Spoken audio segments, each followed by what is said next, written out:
지금 우리는 성경에 기록된 영적 세계에 대해서 말씀을 나누고 있습니다.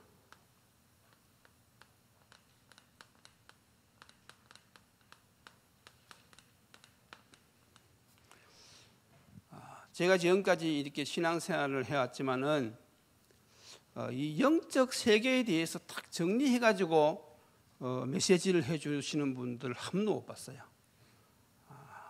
늘 우리가 부분적으로 이렇게 듣긴 듣지만 연결이 잘 안 되는 거죠. 지금부터 여러분들은 정말로 이 세상이 알려줄 수 없는 이 영적 세계에 대한 이 말씀을 딱 정리해가지고 여러분들이 손자들에게, 손녀들에게 이야기해 줄 수 있어야 됩니다. 그래서 어디 경치 좋은데 같이 가가지고 할아버지가 이번에는 영적 세계에 대해서 너희들에게 좀 이야기를 해주겠다. 이렇게 해가지고 딱 한번 정리해 주고서요. 그러면요, 그게 애들에게 평생 영향이 갈 수 있거든요. 그리고 만약에 우리 대학생들 같으면 한 이제 3, 4학년 선배가 되지 않습니까? 그러면 후배들을 탁 불러가지고 어느 날 내가 정말 너희들에게 귀한 것을 좀 나누고 싶은데 이 영적 세계에 대해서 너희들과 한번 나누고 싶은데 어떻게 가능하겠느냐. 그래서 우리가 기독교인이 정말 이 영적 세계에 대해서 간략하지만은 정리가 딱 돼 있어야 돼요. 그러면요, 평생 살아가면서 그것이 인생의 큰 방향이 된단 말이죠. 영적 세계에서 제일 중요한 것이 무엇입니까? 하나님이지요. 그래서 성경에 나타난 이 하나님은 성삼위 하나님이십니다.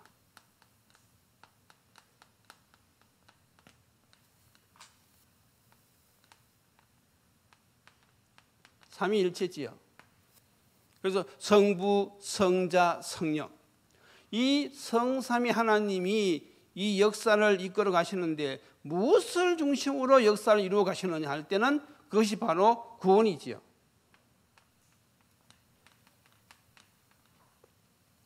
그래서 이 구원은요, 인간들에게는 절대적인 것입니다.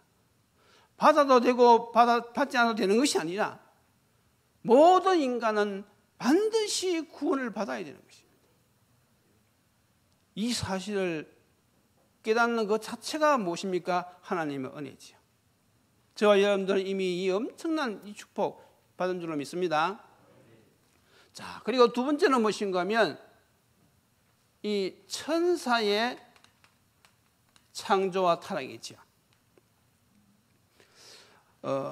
하나님의 영적 세계 가운데는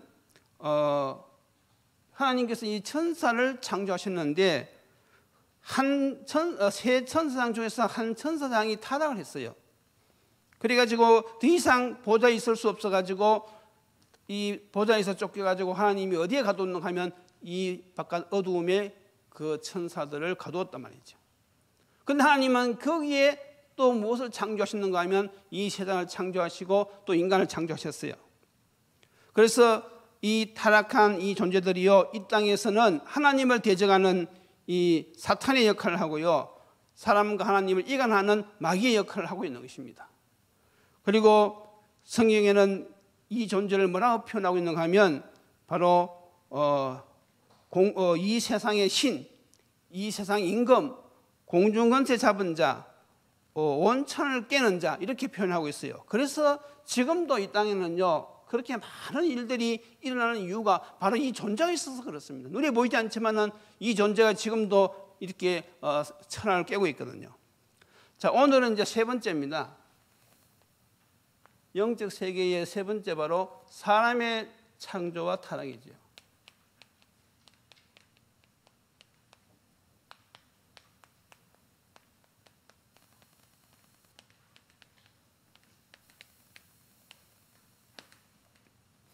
우리가 사람에 대해서도 잘 정리가 되어 있어야 되겠지요.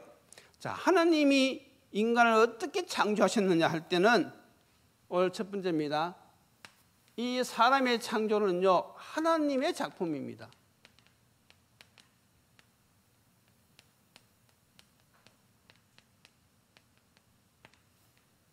세상 학문은 진화론을 이렇게 이야기하고 있지만요, 오늘 성경에는 분명히 기록하고 있어요.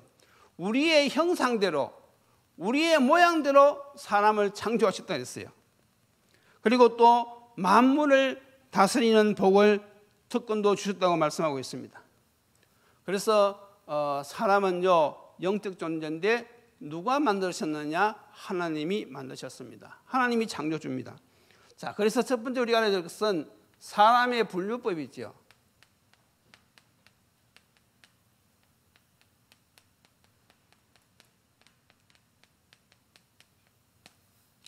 사람의 분류법에는 두 가지가 있어요.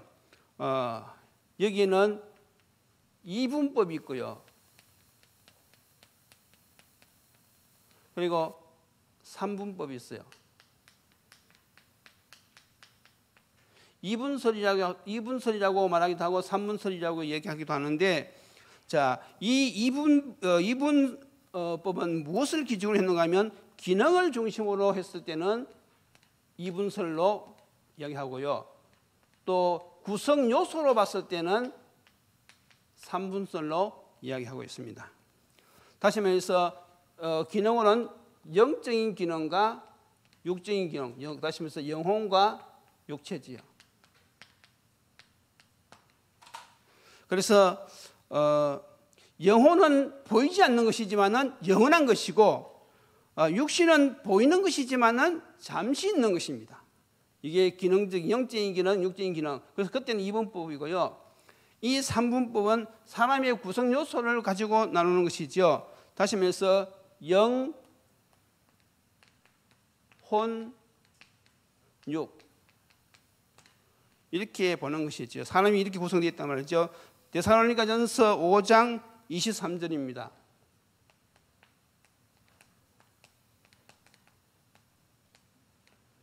뭐라고 말씀하고 있는 하면요, 또 너희의 온 영과 혼과 몸이 우리 주 예수 그리스도께서 강림하실 때에 흠없게 보존되기를 원하노라 그랬습니다.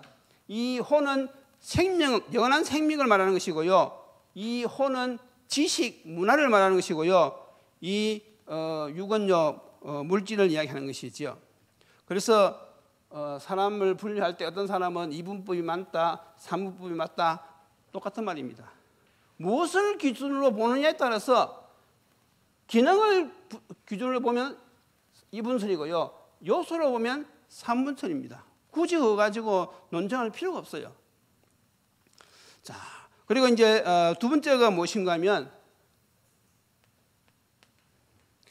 하나님이 인간을 창조하실 때 인격적 존재로 창조하셨다는 것.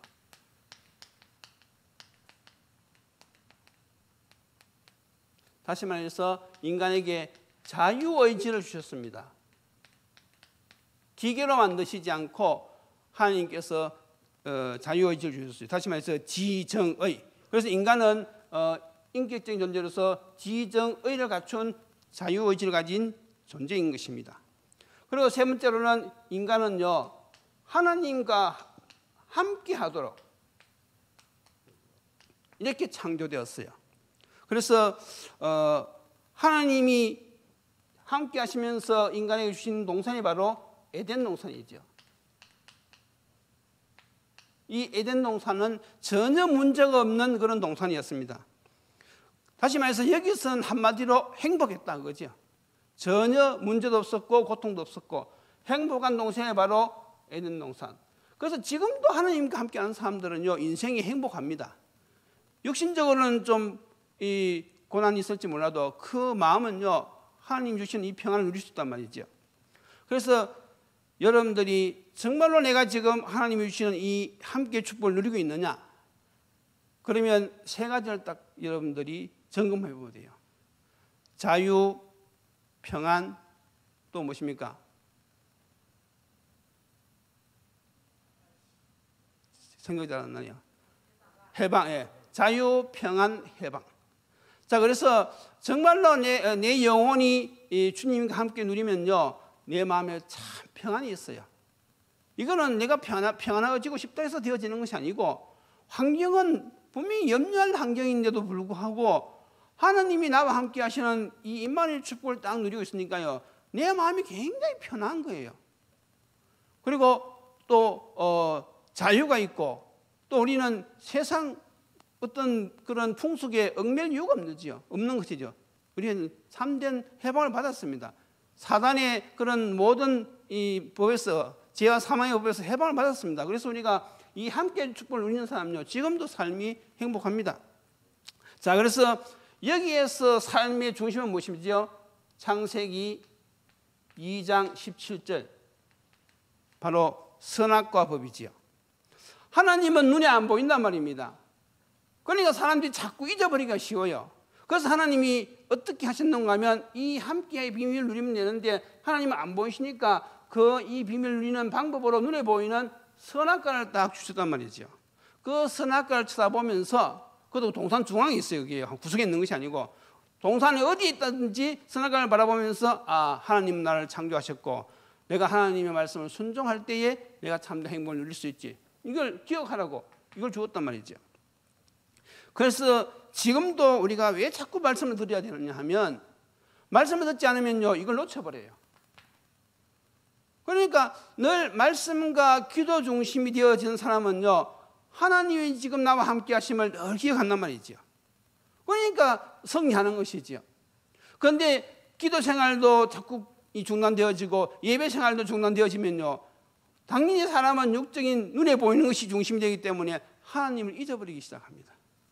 그러면 틀림없이 무엇입니까? 자기 중심이 나오는 것이죠. 창세기 3장 6장 11장. 그래서 왜 우리가 자꾸 예배를 강조하고 말씀, 기도를 강조하느냐면, 우리가 언제 참된 행복이 있느냐? 하나님과 함께 할 때. 이게 창조 원리입니다. 인간은 하나님과 함께 해야 돼요. 그 원리는 지금도 변치 않거든요.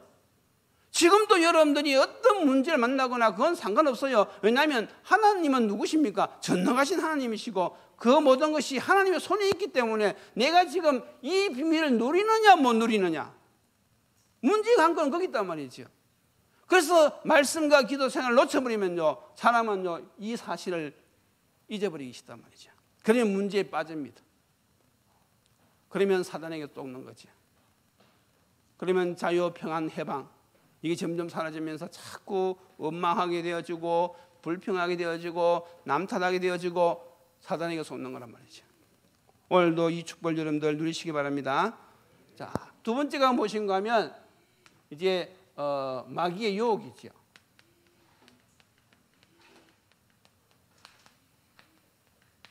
그래서 영적 세계 1, 2, 3 이걸 연결해서 잘 보셔야 됩니다. 자, 그래서 당연히 이 마귀가 뭘 가지고 유혹했느냐? 창세기 3장 1절에서 6절을 보니까 뭘 가지고 유혹했는가 하면 선악과 가지고 유혹을 했어요. 그것도 하와 혼자 있을 때. 하와 혼자 있을 때 이 선악과를 가지고 딱 유혹했을 때 하와가 넘어가 버렸죠. 그리고 하와가 남자에게 권하니까 남자도 먹어버렸어요. 요즘도 보면 남자들 여자들 말 다 잘 듣습니다. 남자 힘이 센 것 같아도요, 결국은 여자한테 못 당해요. 그래서 이 사단이요, 그러면 이 선악과를 가지고 속였다 했을 때 지금 그 의미는 무엇이겠어요? 바로 물질이죠. 세상 것을 가지고 지금도 유혹하고 있단 말이죠. 그래서 우리가 이 전도를 하다 보면요, 돈 많은 사람들은요 예수를 잘 안 믿습니다. 다들 경험 있지요? 다 믿는 것은 아니지만 대체적으로 안 믿습니다. 왜냐하면 자기는 부족함이 없다고 생각하거든요. 가진 것이 있으니까. 그래서 이 세상 부자들은요, 하나님의 말씀이 잘 안 들어가지요. 예수님께서도 말씀하셨어요. 부자가 천국 들어가는 것이 힘들다 그랬어요. 다 그런 것은 아니지만 대체적으로 봐서 부자가 천국 들어가는 것은 힘들다 그랬어요. 그래서 우리가 여기서 나오는 것이 우리 반대로 영적 가치관을 다 가지고 있어야 되죠. 자, 그런데 이 마귀는요, 마태복음 4장 1절에서 11절에 보니까 누구도 시험했는가 하면 육신을 가지고 이 땅에 오신 예수님도 시험하셨어요. 예수님은 시험을 받을 필요가 없거든요. 하나님이신데. 그런데 성령에 이끌려 가지고 예수님도 시험을 받으셨어요. 거기는 하나님의 계획이 있는 것이지요. 그러니까 예수님도 이 시험한 이 사단이요, 우리는요 그만이 가만히 두겠습니까? 당연하겠지요. 그리고 우리가 세 번째가 분명히 알아야 할 것은, 그래서 우리가 영적 가치관을 가지고 있어야 되는 거죠. 영적 가치관이 분명히 있어야 됩니다. 마태복음 19장 16절에서 22절에 보면 무엇이 나오는가 하면 부자 청년에 대해서 나오고 있습니다.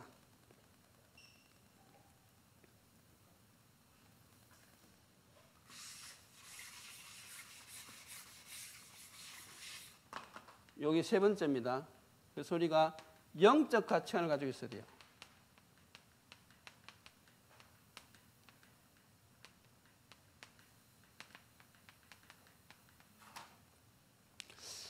어, 16절에서 22절입니다. 하루는 이 부자 청년이 예수님을 찾아왔어요. 찾아가지고 뭐라고 질문했는가 하면 선생님이여, 내가 무엇을 해야 영생을 얻겠습니까? 그렇게 질문했어요. 그때 예수님께서 뭐라고 말씀하셨습니까? 내가 계명을 다 지켰느냐? 계명은 율법 10계명을 말하는 것이죠. 그러니까 이 청년이 저는 어려서부터 그것을 다 지켰습니다. 내가 또 무엇이 부족합니까? 그때 예수님이 대답하셨죠. 그러면 내 소유를 팔아서 가난한 사람들에게 나눠주고 너는 나를 따라오너라 그랬어요. 그때 이 청년이 재물이 많은 고로 근심하며 갔다고 했습니다. 그래서 이 내용을 누가 봤느냐 하면 옆에 있던 제자들이 다 봤거든요. 그래서 예수님이 제자를 보고 하신 말씀이 부자가 천국 가는 것이 얼마나 힘드느냐 하면 낙타가 바늘길로 빠져가는 것보다 더 어렵다 했어요. 다시 말해 불가능하단 말이죠. 그때 제자들이 질문했습니다. 그러면 누가 구원을 받을 수 있겠습니까? 낙타가 바늘길로 빠져나가는 것이 더 쉬우면 누가 구원을 받을 수 있겠습니까? 그때 예수님이 말씀하셨죠. 사람으로서는 할 수 없으나 하나님으로서는 다 하실 수 있느니라 그랬습니다. 그리고 이야기는 여기서 끝납니다. 자, 그런데 여러분들이 여기서 무엇을 생각해야 되는가 하면 아주 중요한 생각을 하셔야 됩니다. 그게 바로 무엇인가 하면, 그러면 어떻게 구원을 받느냐 이거지요. 어떻게 구원을 받느냐 이거지요. 이 내용의 핵심 포인트가 뭐냐 이거지요. 아니, 사람으로서는 할 수 없으나 하나님으로 할 수 있느니라 예수님이 그렇게 말씀하셨는데 도대체 그 말씀이 무엇을 의미하는지 여러분들이 답을 줘야 돼요. 지금까지 여러분들이 복음을 많이 들으셨으니까 답을 주실 수 있겠지요. 조용하신 거 보니까 아직 좀 그런 모양인데요. 그래서 우리가 여기서 알아야 될 것은 무엇인가 하면, 우리가 구원받는 것은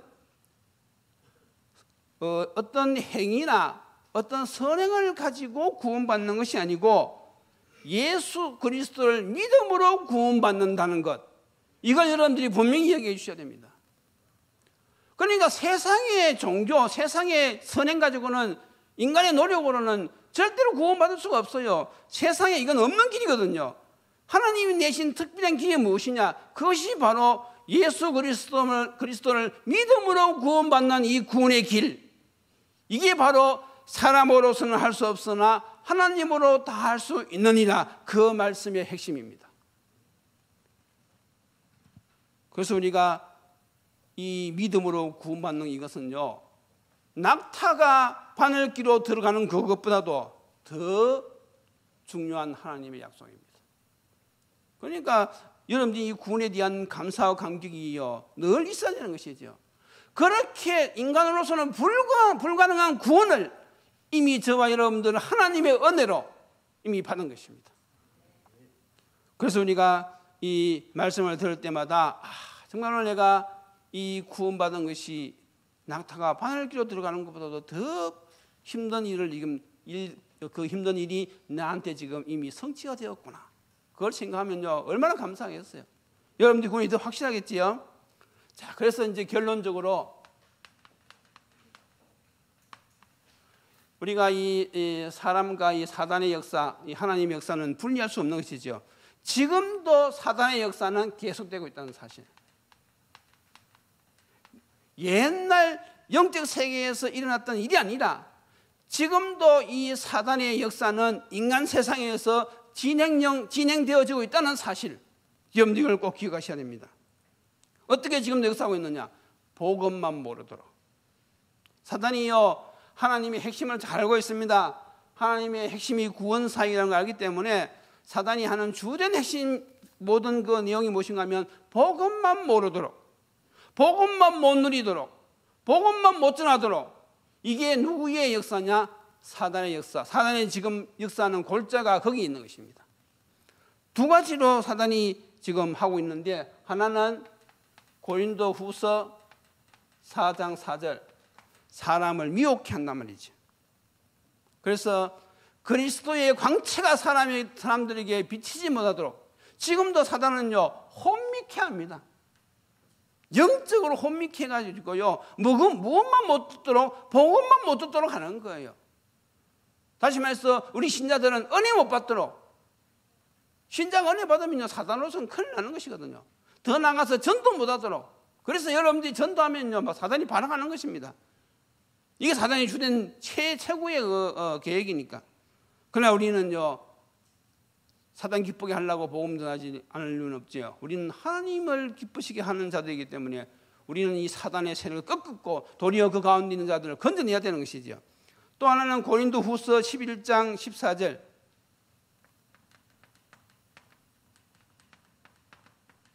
천사로 가장해가지고 우리를 지금 속이고 있어요. 그러니까 세상에 있는 것을 주는 것처럼 하면서 지금 이 3단체 이걸 하고 있다 그러잖아요. 그러니까 좋은 것을 주는 것처럼 하면서 결국은 어떻게 합니까? 하나님을 모르도록 하는 것이죠. 복음만 모르도록 하는 거예요. 세상 사람들이 이걸 모르잖아요. 그러니까 명상 얼마나 좋습니까? 이 공기 좋은 데 가가지고 물소리 들으면서 산을 보면서 좋아 보이거든요. 그러니까 그게 바로 누구의 전략이냐? 사단의 전략이죠.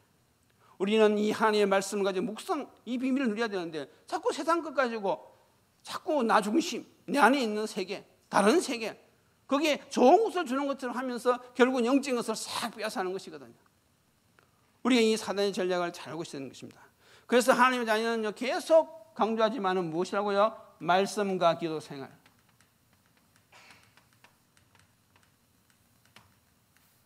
이것을 계속 강조하는 이유가 우리가 말씀과 기도 생활을 통하여서 이 영적 세계에 대해서 딱 정리가 되어지고요. 우리가 이 영적 가치관을 분명히 세워가지고 늘 하나님과 함께하는 이 비밀, 가정에서도 누리고 직장에서도 누리고 혼자 있을 때도 누리고 문제 만났을 때도 누리고, 그래서 이 신자가요, 이 함께 누리는 이 비밀만 누린다 그러면요, 늘 승리할 수 있는 것입니다.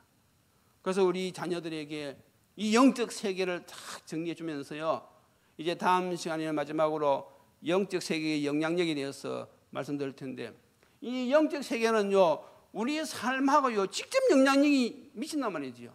그걸 알아야지 우리가 속지 않고 승리할 수 있단 말이죠. 그래서 이번에 이 영적 세계 이 메시지를 딱 정리해가지고 여러분들이 본인 스스로도 늘 묵상하고 더 나아가서 우리 자녀들에게 딱 알려주어가지고 정말로 우리 자녀들이 이 땅에 살아가는 동안에 하나님 중심으로 정말로 이 영적 가치관을 가지고 늘 우리가 승리하며 세상에 영향을 줄 수 있는 그런 우리가 하나님의 자녀로 살아가야 되겠습니다. 이런 축복이 여러분들에게 있기를 주님 이름으로 축원드립니다. 기도드리시겠습니다. 하나님 감사합니다. 짧은 시간이지만은 이 시간을 통하여 성경에 기록된 영적 세계를 깨닫게 하시니 감사합니다. 우리의 주인이 되신 하나님을 늘 마음속에 중심에 모시게 하시고, 우리가 또한 우리 배우의 역사는 이 흑암의 세력의 존재와 그들의 전략을 깨닫고 하나님이 주시는 이 비밀을 가지고 늘 승리하게 하시며, 더 나아가서 정말로 이 귀한 비밀들을 우리 자녀들에게 알려주어서 우리 자녀들이 이 험한 세상에서 승리하게 하시며, 더 나아가서 세계를 살리는 일에 귀하게 쓰임받을 수 있도록 주님 축복하여 주시옵소서. 아버지 하나님, 우리가 살아가는 이 잠시 살아가는 이 세상 살아갈 때에 정말로 영적 가치관을 가지고 하나님 중심으로, 하나님의 계획 중심으로, 다시 말해서 생명 살리는 이 일을 중심으로 우리가 늘 인도받게 하시고 사단에게 속지 않게 하시며 전도의 삶을 승리하게 도와주시옵소서. 그래서 참된 인생, 정말로 우리가 인생 개혁이 바로 말씀 안에 있음을 깨닫고 우리 자신이 늘 깨어서 기도하며 하나님이 맡기신 이 귀한 사명을 잘 감당할 수 있도록 주님께서 축복하여 주옵소서. 예수님 이름으로 기도드리옵나이다. 아멘.